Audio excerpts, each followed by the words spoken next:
ዛሬ በጥልቀት የምናየው የጋሪ ቻፕማንን አምስቱ የፍቅር ቋንቋዎች መጽሐፍ ነው። በተለይ ሁለተኛው ቋንቋ ላይ ነው የምናተኩረው። እሱም ጥራት ያለው ጊዜ ወይም ኳሊቲ ታይም። ይህንን ቃል ስንሰማ ያው አብሮ ሶፋ ላይ መቀመጥ ምናምን ይመስለናል። ግን መጽሐፉ የሚለው ከዚህ የዘለለ በጣም ጥልቅ ትርጉም አለው ነው። በጣም ትልቅ። እንደውም ጽንሰ ሐሳቡን ለመረዳት መጽሐፍ ውስጥ የተጠቀሰችው አንዲት ሚስት የተናገረችውን ነገር ባነሳ ደስ ይለኛል። ባለቤቷ ተንክሮ የሚሰራ ጥሩ ቤት፣ ጥሩ መኪና፣ ሁሉን ያሟላላት ሰው ነበር። ግን እሷ እንዲህ አለች፣ ቤቱ፣ መኪናው እና ሌሎች ነገሮች ሁሉ ምን ዋጋ አላቸው አብረን ካልተደሰትንባቸው? ይሄ በጣም ትልቅ ጥያቄ ነው። የምትለው ነገር እነዚህን ነገሮች አልፈልግም አይደለም፣ እነዚህ ነገሮች አንተን ሊተኩልህ አይችሉም ነው። በትክክል የምትፈልገው የባሏን ንብረት ሳይሆን ባሏን ራሱን ነበር፣ ያልተከፋፈለ ትኩረቱን። እና ይሄ በቀጥታ ወደ ጥራት ያለው ጊዜ ምንነት ይወስደናል። እስቲ እንፈንተሸው። ያልተከፋፈለ ትኩረት ሲል ምን ማለቱ ነው? ቁልፉ ቃል እሱ ነው፣ ያልተከፋፈለ የሚለው። መጽሐፉ አብሮነት ወይም ቱጌዘርነስ የሚለውን ሐሳብ ያነሳል። አብሮነት ማለት ሁለት ሰዎች በአንድ ክፍል ውስጥ መገኘታቸው ብቻ አይደለም። ልክ እንደ አብረን ቴሌቪዥን እያየን ከሆነ ማለት ነው። በዲዮክ አብረን ቴሌቪዥን እያየን ከሆነ ትኩረታችን ያለው ቴሌቪዥኑ ላይ ነው፣ አንዳችን በሌላው ላይ አይደለም። ጥራት ያለው ጊዜ ማለት ግን ለአንድ ሰው ሙሉ ትኩረትን መስጠት ነው። ስልክ የለም፣ ቴሌቪዥን የለም፣ ሌላ የሚረብሽ ነገር የለም። አይን ለአይን እየተያዩ በቃ ሙሉ ትኩረትን ለአንድ ሰው ብቻ መስጠት። እውነት ነው። ይሄ ትልቅ ልዩነት ያመጣል። መጽሐፉ ውስጥ የቀረበው የአባትና የ2 ዓመት ልጅ ምሳሌ ይህንን በደንብ ያብራራል። አባቴው ከልጁ ጋር ወለል ላይ ተቀምጦ ኳስ ሲያንከባልል ሙሉ ትኩረቱ ልጁ ላይ ከሆነ ያ ጥራት ያለው ጊዜ ነው። ልክ እንደዛው ልጁ የአባቱን ሙሉ ትኩረት እንዳገኘ ይሰማዋል። ነገር ግን አባቴው ኳሱን እያንከባለለ ከዚህ ስልኩ ላይ ያወራ ከሆነ አካሉ እዛ ነው። አዎ አካሉ እዛ ቢሆንም ትኩረቱ ግን ሌላ ቦታ ነው። ያ ልጅ የሚሰማው ስሜት ፍጹም የተለየ ነው። በቃ አብሮነት የለም፣ ቅርበት ብቻ ነው ያለው። ይህንን ጽንሰ ሐሳብ በተጨባጭ ለማየት እስቲ የቢልና የቤቲ ጆን ታሪክ እንይ። ይሄ ታሪክ የብዙ ጥንዶችን ሁኔታ የሚያሳይ ይመስለኛል። ቢል ሚስቱን በሚወዳት ለማሳየት የማብረታቻ ቃላት ይጠቀም ነበር። በጣም ታምሪያለሽ፣ ጎበዝ ነሽ ምናምን ይላት ነበር። ግን የቤቲ ጆን ፍቅር ቋንቋ ያ አልነበረም። በፍጹም። እሷ የምትፈልገው ጥራት ያለው ጊዜ ነበር። የቢል ትልቁ ችግር ደግሞ ስራው በጣም ይበዛ መሆኑ ነበረ። በቀን 12 ሰዓት፣ በሳምንት 6 ቀን ይሰራል። እሱ ግን በራሱ አእምሮ ውስጥ ይህን ሁሉ የምደክመው ለቤተሰቤ ለሷ ብዬ ነው ብሎ ነው የሚያስበው አይደል? በትክክል። ስለዚህ ጠንክሮ መስራት የፍቅሩ መግለጫ እንደሆነ ነው የሚያምነው። እዚህ ጋ ነው ትልቁ አለመግባባት የሚፈጠረው።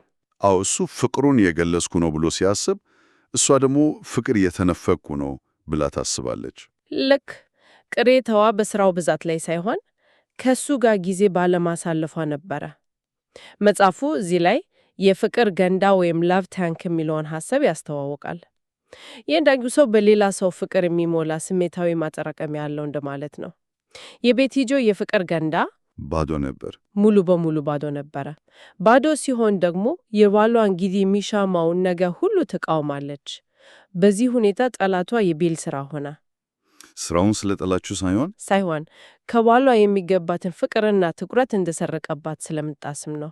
ይህንን ሁኔታ ለመፍታት አማካሪያቸው አንድ አስገራሚ ሐሳብ ነው ያቀረቡት። ቢል ገንዘብ ማግኘት ችግር የለውም፣ ነገር ግን ሚስት ቅድሚያ የምትሰጣት ሰው እንደሆነች ሊሰማት ይገባል አሉት። ከዛ ቤቲ ጆ ከቢል ጋር ልታደርጋቸው የምትፈልጋቸውን ነገሮች ዝርዝር እንድታወጣ ጠየቋት።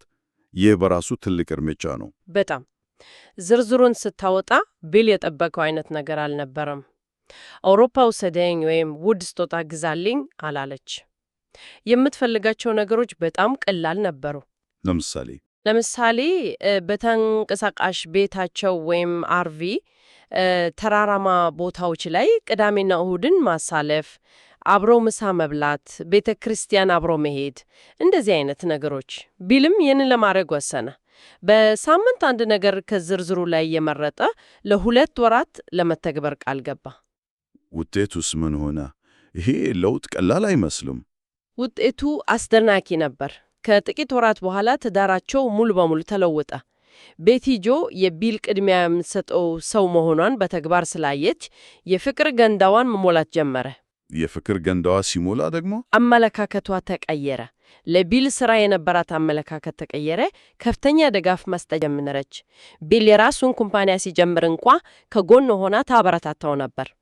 ይህ የሚያሳየው ትክክለኛውን የፍቅር ቋንቋ መናገር ግንኙነትን ከጥፋት አፋፍ ሊመለስ እንደሚችል ነው። በጣም ይገርም ነው። ልክ እንደ ማንኛውም ቋንቋ ጥራት ያለው ጊዜም የራሱ ዘዬዎች እንዳሉት መጽሐፉ ይጠቅሳል። ይህ ሐሳብ በራሱ በጣም አስገራሚ ነው። እኔ ጥራት ያለው ጊዜ አንድ አይነት ብቻ መስሎኝ ነበር። እውነት ነው፣ ብዙ ሰው እንደዛ ነው የሚያስበው።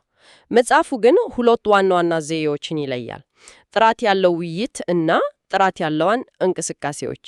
እስቲ መጀመሪያውን እኔ ጥራት ያለው ውይይት ጥራት ያለው ውይይት የሚለው ሐሳብ ያው ከጥራት ያለው ጊዜ ጋር በጣም የተሳሰረ ነው። ልዩነቱ ግን ይህ ዘዬ ትኩረት የሚያደርገው በንግግር ላይ መሆኑ ነው። ግን ዝም ብሎ ማውራት አይደለም። በሐዘኔታ ወይም ኤምፓሲ ላይ የተመሰረተ ውይይት ነው። የትዳር አጋርን ሐሳብ፣ ስሜት እና ፍላጎት ለመረዳት መሞከር። ይህ ብዙ ጊዜ የምንስትበት ነጥብ ይመስለኛል፣ በተለይ ወንዶች። ልክ ነህ። መጽሐፉ ላይ እንደተጠቀሰው የፓትሪክ ታሪክ ሚስቱ ስለ አንድ ችግር ስታወራው እሱ ወዲያውኑ መፍትሄ ለመስጠት ይጣደፋል። እሷ ግን የምትፈልገው መፍትሄ አይደለም፣ የሚያዳምጣት ሰው ነው የምትፈልገው። በትክክል እሷ የምትለው ጆሮህን ስጠኝ እንጂ አፍን አትከፍትብኝ ነው። ይህ ማለት ግን ምክር መስጠት መጥፎ ነው ማለት አይደለም። ነገር ግን መጀመሪያ ማዳመጥ ይቀድማል። ስሜቷን መረዳታችንን ካሳየናት በኋላ በዚህ ጉዳይ ላይ ላግዝሽ የሚችለውን ነገር አለ ብሎ መጠየቅ ይቻላል። መጽሐፉ ውጤታማ አድማጭ ለመሆን የሚረዱ ተግባራዊ ምክሮችን ይሰጣል። ለምሳሌ የአይን ግንኙነት ማለት ይህ በራሱ ሙሉ ትኩረቴን ሰጥቻለሁ የሚል ትልቅ መልእክት ያስተላልፋል። በጣም ሌላው ደግሞ በማዳመጥ ላይ ያሉ ሌላ ነገር አለማድረግ ነው። ይህ በጣም ከባድ ነው፣ በተለይ በዚህ ዘመን ስልክ መነካካት፣ ቴሌቪዥን ማየት፣ እነዚህ ሁሉ አንቺ የምታወሪው ነገር ያን ያህል አስፈላጊ አይደለም የሚል ድብቅ መልእክት ነው የሚያስተላልፉት። ልክ ነው። ሌሎች ክህሎቶችም አሉ። ለምሳሌ ስሜቶችን ለማዳመጥ ሞከር፣ ከቃላቱ ጀርባ ያለውን ስሜት ለመረዳት መጣር፣ ለምን እንዲህ ተሰማት ብሎ ራስን መጠየቅ፣ የሰውነት እንቅስቃሴን መመልከትም ሌላው ነው። ከሁሉም የከበደኝ ግን ንግግርን ከማቋረጥ መቆጠብ የሚለው ነው። መጽሐፉ አንድ ጥናት ይጠቅሳል። አንድ ሰው በአማካይ ለ17 ሰከንድ ብቻ አዳምጦ ያቋርጣል ይላል። 17 ሰከንድ። ይህንን ልማድ መቀየር ምን ያህል ከባድ ሊሆን ይችላል? በጣም ከባድ ነው፣ ነገር ግን የግድ አስፈላጊ ነው። ሳናቋርጥ ማዳመጥን ስንለማመድ ለሌላው ሰው ክብር እየሰጠን ነው ብቻ ሳይሆን እውነተኛውን ሐሳባቸውንና ስሜታቸውን እንድንረዳ እድል እየሰጠን ነው። የውይይቱ ሌላኛው ገጽ ደግሞ ራስን መግለጥ ወይም ሴልፍ ሪቬሌሽን ነው። እዚህ ጋር ነው እንግዲህ ሚዛኑ ይጠበቀው። ማዳመጥ ብቻ ሳይሆን እኛም ስሜታችንንና ሐሳባችንን ማካፈል አለብን። ባለቤቴ በፍቹ ማያወራም፣ ምን እንደሚያስብ ወይም እንደሚሰማው አላውቅም የሚል ቅሬታ ሲነሳ የጎደለው ይሄ ራስን መግለጥ ነው። አዎ፣ ይህም መቀራረብን መፈለግን ያሳያል። ራስን መግለጥ ደግሞ ተጋላጭ መሆንን ይጠይቃል። የራሳችንን ስሜት፣ ፍርሃት፣ ደስታ ማካፈል። መጽሐፍ ውስጥ ካነበብኳቸው ነገሮች ሁሉ በጣም የገረመኝና ልክ ነው ያስባለኝ ነገር ቢኖር ስለ ሁለት አይነት የባህሪ አይነቶች የሰጠው ማብራሪያ ነው። አንደኛውን የሙት ባህር ዴድ ሲ፣ ሌላኛውን ደግሞ የሚያወራ ወንዝ ባብሊንግ ብሩክ ይላቸዋል። ይህ ንጽጽር በራሱ በጣም አስገራሚ ነው። እስቲ ስለዚህ ጉዳይ በጥልቀት እንጋገር። በጣም ገላጭ ንጽጽር ነው። የሙት ባህር ልክ እንደ ስሙ ብዙ ወንዞች ይገቡበታል፣ ግን ምንም አያስወጣም። እንዲሁ መረጃን ይቀበላል፣ ያዳምጣል፣ ግን የራሱን ሐሳብና ስሜት በውስጡ ይዞ ይቀመጣል። የሚያወራ ወንዝ ደግሞ በተቃራኒ ነው። በጆሮውም በዓይኑም የገባው ነገር ሁሉ ከአፉ ይወጣል፣ ምንም ነገር በውስጡ አይቀር። የሚገርመው ደግሞ እነዚህ ሁለት አይነት ሰዎች ብዙም ጊዜ ይሳሳባሉ። አንዱ ጥሩ አድማጭ ነው፣ ሌላኛው ደግሞ ጥሩ ተናጋሪ። መጀመሪያ ላይ ፍጹም የሚደጋፍፉ ይመስላሉ። ከጋብቻ በኋላ ግን ትልቅ የችግር ምንጭ ሊሆን ይችላል።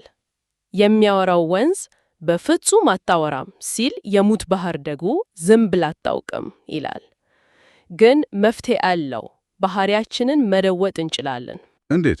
የሙት ባህር የሆኑ ሰዎች ማውራትን መማር ይችላሉ። የሚያወራው ወንዝ የሆኑት ደግሞ ማዳመጥን። ለዚህም ተግባራዊ ልምምድ በመጽሐፉ ቀርቧል። በየቀኑ የተወሰነ ጊዜ መድቦ እያንዳንዳቸው በዕለቱ ያጋጠሟቸውን 3 ነገሮችና ስለ እነሱ የተሰማቸውን ስሜት እንዲጋሩ ማድረግ። ይህ ልምምድ ቀላል ይመስላል፣ ግን በጣም ኃይለኛ ነው። የሙት ባህር የሆኑት ስሜታቸውን በቃላት መግለጽ እንዲለማመዱ፣ የሚያወራው ወንዝ የሆኑት ደግሞ ለተወሰነ ጊዜ ሳያቋርጡ የማዳመጥ ችሎታቸውን እንዲያዳብሩ ይረዳቸዋል። ስለዚህ ጥራት ያለው ውይይት አንዱ የቋንቋው ዘዬ ነው። ግን አንዳንድ ጊዜ ከቃላት በላይ ተግባር ይናገራል ይባላል አይደል? ይህ ደግሞ ወደ ሁለተኛው የመጽሐፉ ሐሳብ ይወስደናል። ይኸውም ጥራት ያላቸው እንቅስቃሴዎች quality activities። ይህ ዘዬ ደግሞ አብሮ ነገሮችን ማድረግን ያመለክታል። ዋናው ነገር ምን እንደምታደርጉ ሳይሆን ለምን እንደምታደርጉት ነው ይላል መጽሐፉ። ዓላማው አብራችሁ ልምድን ለመጋራት እና ማይረሱ ትዝታዎችን ለመፍጠር ነው ይችላል። በመጽሐፉ ውስጥ ያለው የሲምፎኒ ሙዚቃ ምሳሌ ይህንን በደንብ ያሳያል። አዎ፣ ያንን አንብቤዋለሁ። አንድ ሰው የሲምፎኒ ሙዚቃን ይጠላ ነበር። ነገር ግን ሚስቱ ስለምትወድ እሷን ለማስደሰትና ፍቅሩን ለመግለጽ አብሯት ይሄድ ነበር። ልክ። ግን እዚህ ጋር አንድ ጥያቄ አለኝ። ለአንዳንዶች የማትወደውን ነገር እያደረግክ እወድሃለሁ ማለት ምን ያህል ከልብ የመነጨ ነው የሚል ጥያቄ ሊፈጠር አይችልም? የድርጊት ግዴታን እንደማውጣት ሊቆጠር ይችላል ወይ? ጥሩ ጥያቄ ነው። ነገር ግን መጽሐፉ የሚለው ፍቅር ስሜት ብቻ ሳይሆን ምርጫ ነው። ያ ሰው ሙዚቃውን ስለጠላው ሳይሆን ሚስቱን ስለሚወድ ነው አብሯት ሄደው። ዓላማው ሙዚቃውን መውደድ አይደለም፣ ሚስቱን በምትረዳው የፍቅር ቋንቋ መውደድ ነው። በትክክል። ድርጊቱ ራሱ ለአንቺ ግድ ይለኛል፣ ከአንቺ ጋር ጊዜ ማሳለፍ ያስደስተኛል፣ የምትወጂው ነገር ለእኔ ማስፈላጊ ነው የሚል መልእክት ያስተላልፋል። የሚገርመው ነገር ከጊዜ በኋላ ሙዚቃውን ማድነቅ መጀመሩ ነው። የእንቅስቃሴዎቹ ዝርዝር በራሱ በባልና ሚስቱ ፍላጎት ላይ የተመሰረተ ነው። በአትክልት ቦታ መንከባከብ፣ ጥንታዊ ዕቃዎችን ለመግዛት አብሮ መዞር፣ ማንኛውም ነገር ሊሆን ይችላል። ማንኛውም ነገር፣ ብስክሌት መንዳት፣ አብሮ መጸለይ። ዋናው ነገር እንቅስቃሴው አይደለም፣ አብሮነቱ ነው። እናም ሁላችሁም መገኘት አለባቸው፣ አካላዊ እና ስሜታዊ መገኘት። አዎ፣ አንደኛው ሰው ስልኩ ላይ ያተኮረ፣ ሌላኛው ሰው እንቅስቃሴውን ብቻውን ያደረገ ከሆነ ዓላማው ተስቷል ማለት ነው። በትክክል። ጥራት ያለው እንቅስቃሴ ማለት ያልተከፋፈለ ትኩረት መስጠትና የጋራ ትዝታ መፍጠር ነው። ይህ የጋራ ትዝታ ደግሞ ለግንኙነቱ እንደ ባንክ ሂሳብ ነው። በችግር ጊዜ የምንመነዝረው ሀብት ይሆናል። እንግዲያው የዛሬው ትልቅ ውይይታችን እንደሚያሳየው ጥራት ያለው ጊዜ ሆን ተብሎ የሚደረግ ምርጫ ነው። ዝም ብሎ የሚከሰት ነገር አይደለም። በውጥረት በተሞላ ሕይወት ውስጥ ጊዜያችንን እና ያልተከፋፈለ ትኩረታችንን እንደ ውድ ስጦታ አድርጎ መስጠት ነው። በቀጥታ ከግንኙነቶች ጥራት ጋር ይገናኛል። የትዳር አጋሮ ምን አይነት እንቅስቃሴዎች ወይም ውይይቶች ቢደረጉለት ወይም ቢደረግላት እንደታየና እንደተደመጠ እንዲሰማው ወይም እንዲሰማት ያደርጋል። ይህንን ማወቅ ወሳኝ ነው። ዋናው ነገር ቦታን መጋራት ሳይሆን ትዝታን መጋራት ነው። ለመደምደሚያ አንድ ሐሳብ እናንሳ። መጽሐፉ አንድ ተግባራዊ ምክር ይሰጣል። የትዳር አጋርን በሚቀጥሉት ጥቂት ወራት ውስጥ አብራችሁ ሊያደርጋቸው የሚፈልጓቸውን 5 ነገሮች ዝርዝር እንዲያወጣ ወይም እንድታወጣ መጠየቅ። ይህ ዝርዝር ከተሰጠው በኋላ በየወሩ አንዱን ነገር ለማድረግ ቃል መግባት።